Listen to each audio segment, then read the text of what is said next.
مولودية الجزائر تمر إلى السرعة الخامسة وإلى السرعة القصوى. يا لها من ريمونتادا.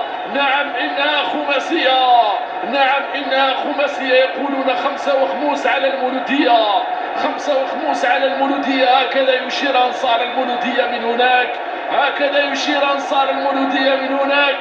5 مقايا الإعادة.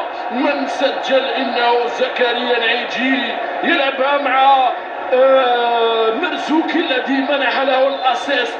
بوشريط ثم مرزوقي ثم زكريا نعيجي ضم الكرة إلى 5-3 في مباراة قلنا بأنه محال أنها تتوقف عند هذا الحد التهديفي. مد هجومي للمولودية لا يتوقف بقيادة الهداف الجديد زكريا نعيجي. زكريا نعيجي يشعل المدرجات مرة أخرى ويطلق العنان لهؤلاء الأنصار.